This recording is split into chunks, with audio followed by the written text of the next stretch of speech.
Good morning, everyone, and welcome to another Jaltest webinar.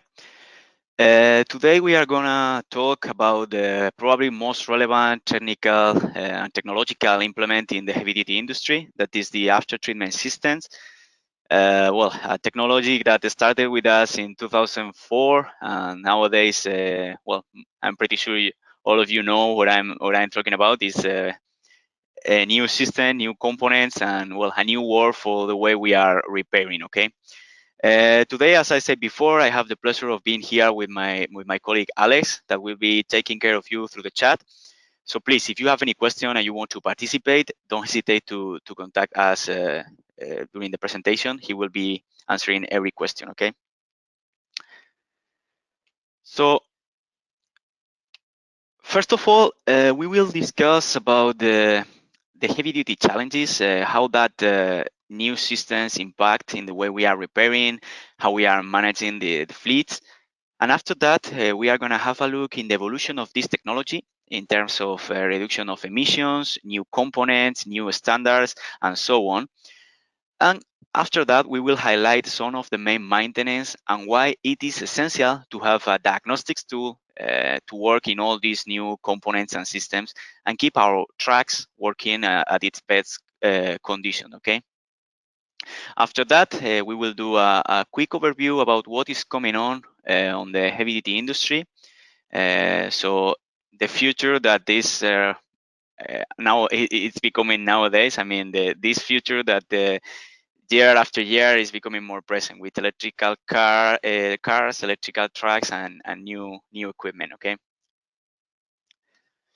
So let's start with the evolution of these systems. Okay. In this slide, I would like to highlight how the increase of technology has been always related to the emission control. Okay, so since the end of the last century, the social awareness about the emissions, the NOx that we are sending to the atmosphere, and the contamination of the companies is being a political and a social matter.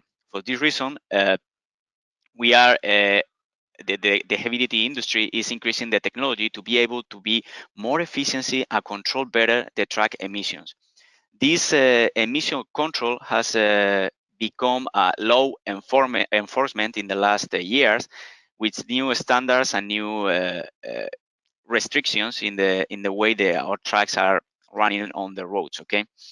Also, regarding technology, we are adding not only new systems but also new computers, new ways of working, like telematics and other sensors that are helping us to control not only the emission but also the performance of our trucks, to be able to be more efficiency and to work better in our routes in our daily tasks. Okay.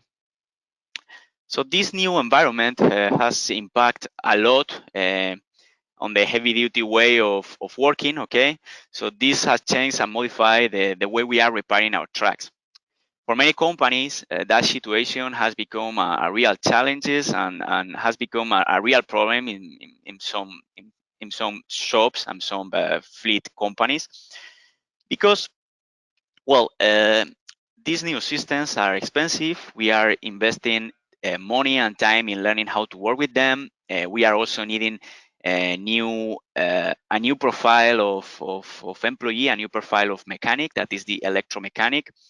And also, we are depending most of the time on third parties for being able to repair our trucks. Okay, so it's becoming a little bit more complex the way we are working with our trucks, and we are losing in some way a little bit the freedom. Okay, in the way we are repairing.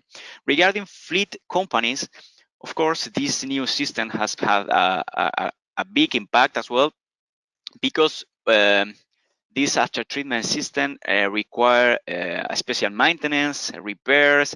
We have more components. We have to invest a little bit more in maintenance and spare parts. And especially, I think that is the big challenges for fleet management are the downtimes. Okay, these after treatment systems, time by time, ask for force regions, city rates, etc., to to keep our trucks running, because as probably you know, these systems works in a way that block the performance of the engine if the emissions go over the rates. Okay, so in some words, the landscape that we are having in the industry is that we are going to need a diagnostics tool. We are going to need a computer to be able to communicate with the system, to be able to perform these regions, these resets, and these actions in order to gain that freedom and to be able to do the work by our own. Okay, so it is very important that, because there is another issue or another challenge when we are working with this system, is that every manufacturer has a different ECMs, has a different way of communicate, and we have to find a solution that is able to communicate with all of them, or that is able to uh, perform that reset or perform that actions and test with the regardless the make or the system. Okay, so uh, let's go back a little bit on time, and I would like to see the evolution of this situation to understand better where we are and where we are going. Okay, so now we are going to see the after treatment evolution, and I would like to start going back to 1985. Okay, so 30 years ago, where the Environmental Protection Agency, the EPA, started to determine the maximum NOx or nitrogen oxides amount that were allowed to be exhausted to the air. Okay.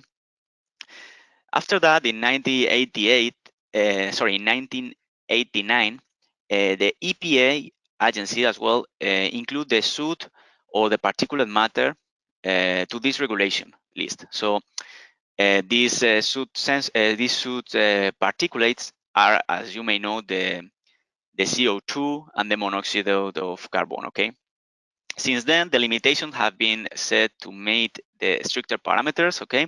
And since that moment, as you can see in the graphs that you have in your screen, that standards or that restrictions have become more and more high-level standards. Okay. So, for example, from 1990 to 2004, the industry reduced mainly DOTS particulate matter. And from the EPA 04 that was launched in 2004 to 2010, the main focus of the industry was on the NOx particulates. Okay. After that, we are more working on reducing the CO2 emissions. And for example, right now we are in the greenhouse gas 21 standardization.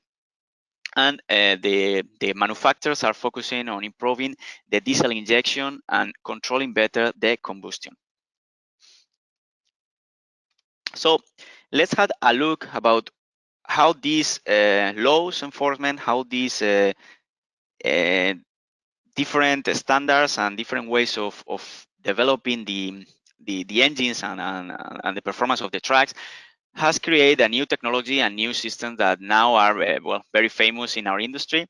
Starting in 2004 with the implementation of the EGR, the exhaust gas recirculation, and the DOC, the diesel oxidation catalyst. Okay, as you can see, these two systems had a great impact in the reduction of the NOx levels in the atmosphere. Okay, and that's it because probably you know the first one, the EGR. It's a system that recirculate the gases from the engine to the engine again to do a double combustion in order to reduce that NOx. And also the DOC, the diesel oxidation catalyst, it's an after treatment component that is designed to convert carbon monoxide and hydrocarbons into carbon dioxide, okay, and water. After that, in 2007, we have another great integration, and this one was the DPF, okay. Many people think that the DPF and the DOC are the same systems. As you can see in your screen, are part of the same after treatment system, but are different components. Okay, so the DPF is a filter, the diesel particulate filter, of course, is a filter that traps particulate matter such as soot and ash in order to reduce this amount of soot in the atmosphere. Okay, so in 2007, this system became a standard in all the engines of the on-road industry, and also in this year, in 2007, the OBD1 standard of communication turned it into OBD2. This implement also had an impact in the ways of working and the ways of we are connecting with our tracks, because allows to have all these sensor, all these components detected better with a better communication protocol and a better capability to diagnose and work with them. So that also had an impact in how we reduce the emissions, because as we are better in communicating with the component and we are better to work in that with that sensors, we can also diagnose and repair better. So this OBD2 implementation was another big impact in the industry in 2007. Well, after that was the apparition of the SCR, the selective catalytic reduction, that makes also a great impact in the industry. This system injects the diesel exhaust fluid, the DEF, to reduce NOx particles in the exhaust gases, and converts these NOx gases into N2 and water. Okay. An interesting fact of this EPA 10 in 2010 was that two of the biggest American manufacturers had many problems working with these new SCR systems. And for example, Caterpillar couldn't reach the emissions restrictions levels and stopped the manufacturing of engines for the on-road industry. So in 2009, Caterpillar stopped to manufacture trucks engines. Okay. However, in 2013, Caterpillar launched a joint venture with Navistar, creating the CT series, engines that reaches these emissions standards or emissions levels with the model, for example, the CT11, CT13, and CT15. Okay. Actually, Navistar, the other company that was in that joint venture, was also one of the most affected companies in that 2010. But instead of stopping making engines, Navistar decided to pay a fee for every engine that the company manufactured. So during almost 3 years, Navistar was paying a tax to the government per engine sold. Nowadays, of course, the situation has changed, and with the creation of the N-series engines that appear in the EPA 13 in 2013, Navistar is suiting that standards and is, as you may know, developing engines that, of course, follow the emissions that the government is enforcing. The system mentions reduce the carbon monoxide and the NOx gases. But nowadays, the efforts of the industry, as I said before, are going more to reduce the impact of the CO2, sorry, by monitoring the combustion, improving the injection, and adding more sensors or even telematic solution to adjust and improve not only the engine performance, but also the driving habits. Okay, so that's where we are right now going, and that's what the new engines are bringing to the market. Okay. All right. According to the SCR technology, I would like to highlight that in the American market, we will only find two different models of SCR pumps. Okay. Actually there are three, but the first one, that is the DINOX 2.1, is a European system that is only available in the Mercedes engines that are in the off-highway industry. So mainly in the on-road industry, in the trucks industry, we are going to find two. The DINOX 2.2 that is manufactured by Bosch and is a pump that has brands like Cummins, Packard, Navistar, Mack, and Volvo. For example, Cummins with the EPA 10 and 13 has this Bosch pump, or Packard also with that in the same years. Okay, so till 2013. After that, what we have is the new generation that could be the EcoFit UL2, the one you have in your screen right now. That is a pump that is used by Cummins, Detroit Diesel, Packard, and Navistar. Okay, in Navistar, for example, in the A26. Well, there are other pumps in the industry. For example, we have another one in Detroit Diesel that was based in the Mercedes model of Europe that has a system based on the AdBlue or the DEF. But after that, the Detroit Diesel in the greenhouse gas 14 passed to use the EcoFit UL2. All right. So after seeing this technology, these systems, I would like to have a look in how a diagnostic solution help to keep these systems working in good conditions and to be able to improve the maintenance and the way our tracks are performing. Okay, so for the reason, well, as you already know, we manufacture Jaltest Diagnostics, that is a solution for all makes and all systems, and have uh, a great capabilities for these after treatment systems. Okay, so for example, in this slide, I would like to show key actions that are the most demanded by the industry in the United States that are covered in Jaltest for all the systems. So I mean, regardless the manufacturer, if you are working with Cummins, Packard, Detroit Diesel, Navistar, or any other engine, you will find this type of test, this type of key actions that are very demanded in the industry. Okay, so for example, hold on. Yeah.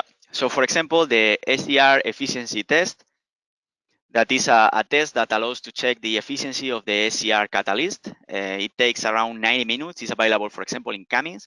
And what this test consists is warming up the DEF metering system for performing a test there.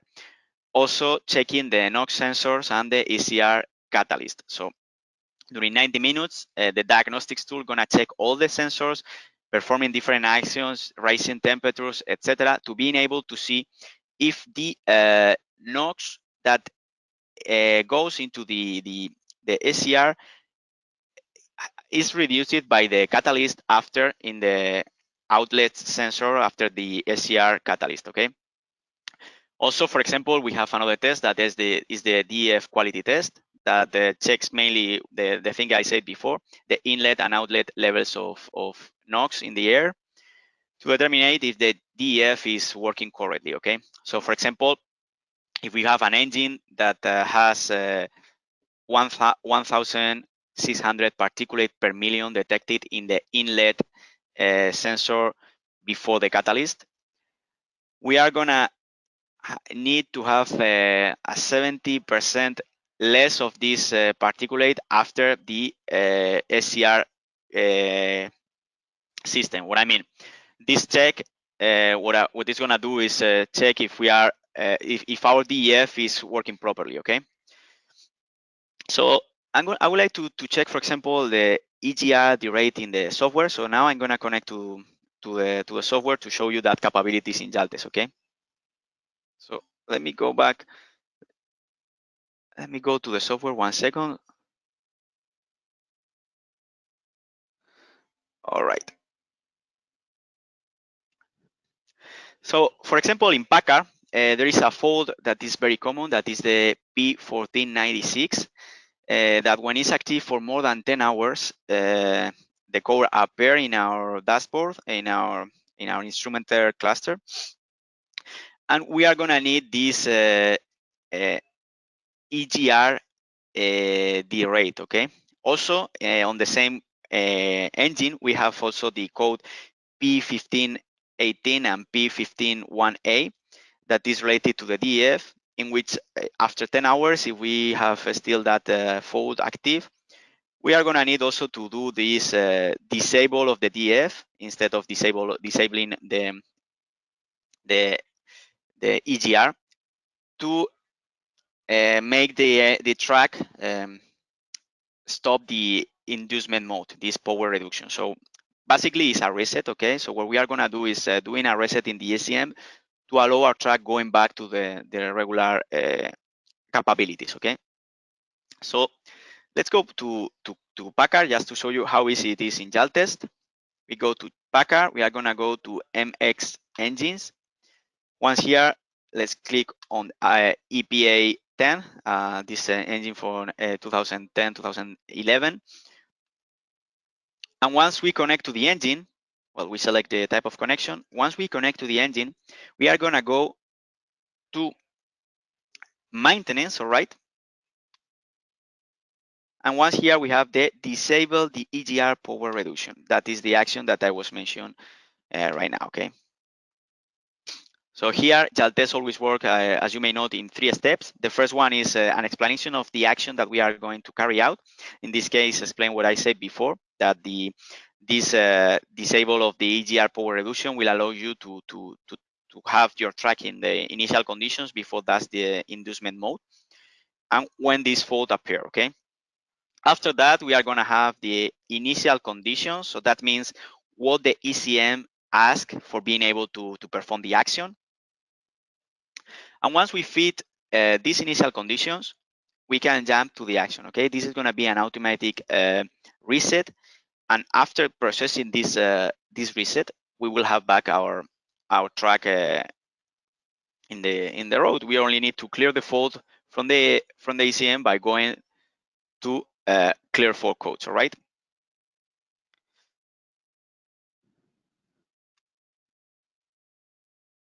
So basically, with Jaltest, we are having all the coverage we need for all the systems. These type of actions are not only available in Packard, also in the rest of the systems.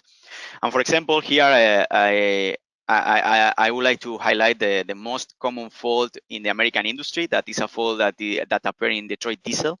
That is the one you have in your screen, the SPN 520372. That is well, it's a fault related also to the DF metering, in which we have a value too high, and as I said before, is the most common fault for the Detroit diesel greenhouse gas 14 and 17 engines. So in engines from 2014 till nowadays, it's the most common fault. This code is caused by the DF dosing fault, and it can be related to an incorrect NOx sensor values or an inappropriate, sorry for that, an appropriate DF pump revolution or a DF metering itself, okay? So thanks to Jaltest Diagnostics, we can go to that engine, and we are gonna have a troubleshooting that will allow us to identify that problem and how to fix it, okay? I'm gonna go back to the software just to show you how it works. In this case, we are gonna go to Detroit diesel.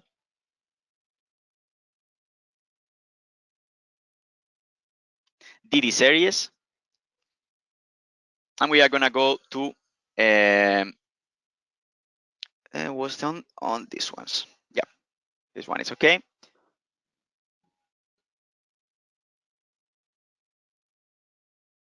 Hold on, we are gonna go. Oh, sorry, no, we have to go to. My bad, sorry. We have to go to Aftertreatment. Yeah, here, and once here, instead of connecting to the engine, we have to connect to the Aftertreatment. All right. Once we connect, we are gonna find the same menu, but now we are working with Detroit instead of working with Packard. And once here, we can carry out the action by reading read for codes, but I'm gonna go to the manual diagnostics so I can show you the troubleshooting we have for this specific fault, okay? So let's go here.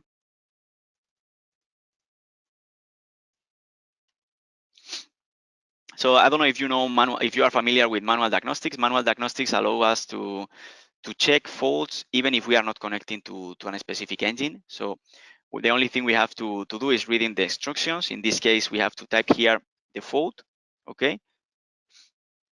And then where Jaltest is going to show us different components related to the fault. For example, here, as I said before, this fault is related to the DEF metering module, and Jaltest provide us additional information. That's why we say that we are providing an advanced diagnostic solution, because we are not only providing you the fault, we also provide you real pictures of the components to allow you to find them more easily.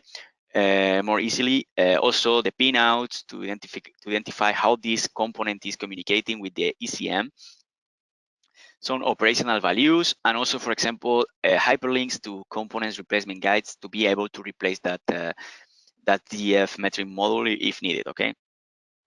As well, we have the option of diagrams in order to be able to identify how is the communication between the component and the ECM, okay? Through these schematics, we are gonna see, well, not only the whole system, but we can jump to specific components and sensors through the whole after treatment system in which we are connected.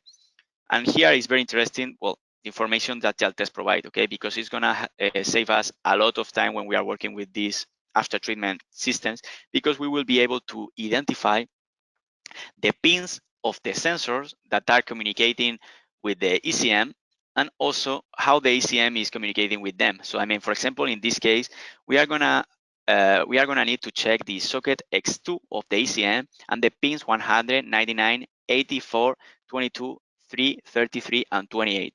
That are the ones that are communicating with the component. So if, for example, we are having a problem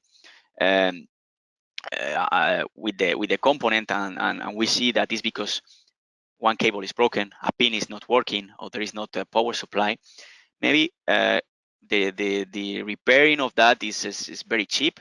The only problem here is the time, no? Because we are gonna spend a lot of time finding the pins, etc. So for this reason, Jaltest is gonna be very helpful. We double click on the ECM, and we only have to go to the socket that we are looking for, in this case, the X2, and then the pins in which we have the numbers to identify those that are communicating, in this case, with the pump of the DEP, okay? So for example, gonna be the pin 100, etc. Again, if we are having a problem with the ECM, Jaltest show us the minimum voltage, operational values that we can check, and after that, the components replacement guides to be able to replace not only the pump but also the ECM itself, okay?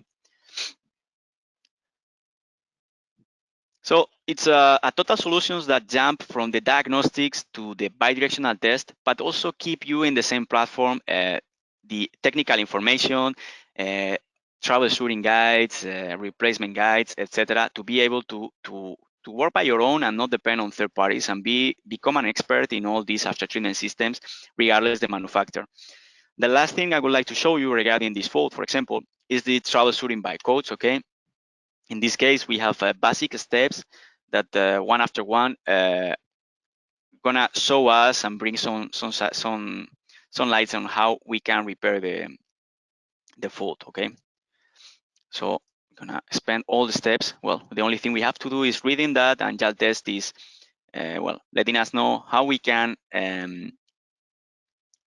fix that issue, and what are the components we should verify and check, okay? So we have hyperlinks to actions, technical information, real pictures, etc., okay?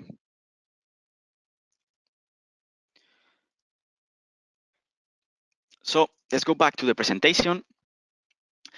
Now I would like to show you more reset and actions that we have in Jaltest. Of course, the most famous one, that is the DPF regeneration, but we are not only providing that, we have also SCR regeneration. That is, the process is the same. It's raising the temperatures of the system itself to, in the case of the DPF, to remove the soot of the filter for allowing the track to going back to the regular performance, okay? Also, well, we have ECR replacement, DPF replacement, and DOC replacement. Those tests are basically resets, and are very interesting. For example, when we need to carry out a regen and we are not having the values that the ECM is requiring, because, for example, maybe the soot levels are too high. So the recommendation would be to change the filter. But if not, we can do a reset of the values of the soot levels for being able to carry out the action. So I'm gonna go back to Jaltest to show you this coverage. In this occasion, we are gonna connect to Cummins, okay?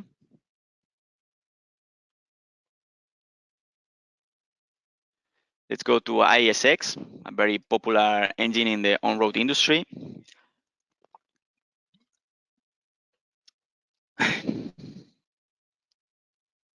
Here we have also the option of manual diagnostics if you want to check a specific fault.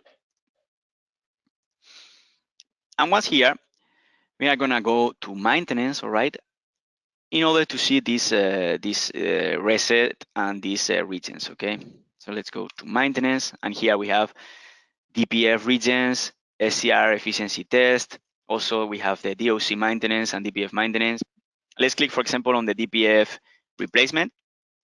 Okay, this action, this SCR replacement, DPF replacement, or DOC replacements are the action needed when we are changing a component or a sensor or the filter itself or every system or component we modify on the after treatment. We have to perform a reset to allow the ACM knows that we have modified something there. So for this reason, when we do that, the ACM understand that the soot levels also has go to 0 because we have a new piece of equipment on the track. So that's why I said before that we have a way to carry out the regions by doing this reset, okay? That is here, okay? So once again, we have initial condition, information about the action we are gonna carry out. So here, for example, we are informing the ACM that the DPF has been replaced, okay? So after reading that, we have the initial condition again, and we do the reset, okay? We wait for 1 minute and 10 seconds with the key on lock position in order to allow the ACM perform the reset. And after waiting that, we have here a clock that wanna help us to take control of that time. The action is over, okay? So 3 basic steps, very easy.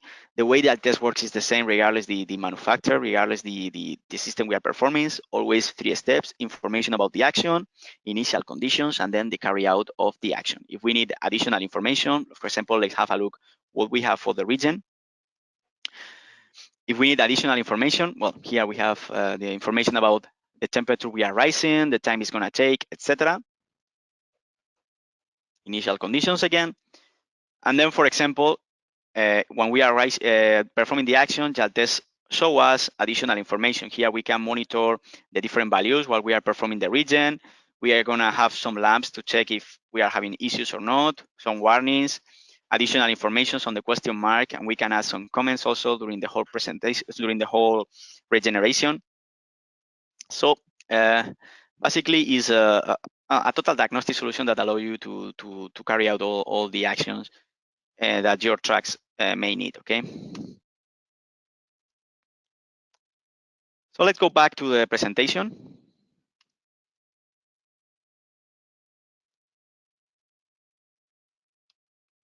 And let's see, let's conclude the webinar with what is coming to the industry, okay? So, well, as I said before, the greenhouse gas 21 has come with the improvement on the injection of the engines in order to be able to reduce these CO2 emissions. And in the future, we are going to work on the same way, okay? It's already planned the GHG 24 and GHG 27 that, as the numbers say, it's going to appear here in the following years, 2024, 2027. And are going to focus mainly on that, okay? So these new standardizations are going to work not only on the injection, as I said before, but also implementing more sensors, more computers in the tracks, and improving not only the performance of the engine, but also the habits in which we are driving, okay? So the final goal of the industry is to arrive to 0 emissions or be here or to that levels. In order to work to drive more efficiently, to inject the diesel in a better way and be more eco-friendly, okay? Also, well, we are gonna have more law enforcement. For example, we have more states and federal zero programs. We have more. We are working on that direction. So there are many states that are following the way that California started in the 19th with these programs for zero emissions. And for example, we have now Washington, we have Colorado, we have well, many other Oregon, many other states that are following this enforcement of the law to make the fleet companies and the trucks industry become more eco-friendly and with less impact in the atmosphere. Also, another thing that we are seeing in the industry in the last year and is becoming even more popular is the natural gas engines. Okay, the CNG trucks. Okay, for example, we have many different models of Cummins like the L9N, the ISLG, and the ISX12 are some of these examples of natural gas. Sorry, of natural gas engines. Well, nowadays we have many fleets that are working on that way, and it's becoming more popular. For example, in big cities, we have refurbished and recycling companies that have many trucks with these engines. Why they are doing this? Well, it's because different studies shows that the CNG engines reduce the greenhouse reduce the gas emissions in up to 20% compared to diesel engines. Okay, so it's another way to be able to follow the standards of the GHG laws by modifying the track and implementing these CNG engines. Well, also there are new competitors in the market. There are new tracks. We are arriving to a world in which the electronic systems are not only in the cars, in the passengers industry, but also in the heavy duty industry. For example, well, we have new competitors, new manufacturers. We have BYD, that is a Chinese company that is becoming very popular in cities like San Francisco or New York. Well, more futurist tracks like, for example, Tesla and Nikola. And also the new models, like, for example, the Volvo Light, that is the low impact green heavy transport solution of Volvo Heavy Duty, or the e-Cascadian. Okay. After that, well, this is what we are having nowadays in the industry, what is becoming more popular. Once again, the direction of the industry is to integrate more computer and more sensors in the engine. So at the end, what we are arriving is in a world that the diagnostics tool is mandatory, and we are going to need this type of solutions for working in these new sensors. Okay, so well, we would like to let you know that you can do it yourself with Jaltest. You can be ready for the future with a diagnostic solution with Jaltest. And also that we have a telematic solutions that works in that direction, allowing you to perform, for example, regens remotely, to monitor the different emissions of your truck and your fleet, and that our all makes solution is working on that way and is providing you the best coverage on the aftermarket market for allowing you to work by yourself and with more independence and be ready with the technical information and the bidirectional tests that are needed in these after treatment systems. Okay, so thank you very much for your attention. Now I'm going to have a look to the chat if I can solve some of the questions. However, if you can, if I want to ask for your email and we can contact there to our engineering team that can also help you with some of the questions. Okay.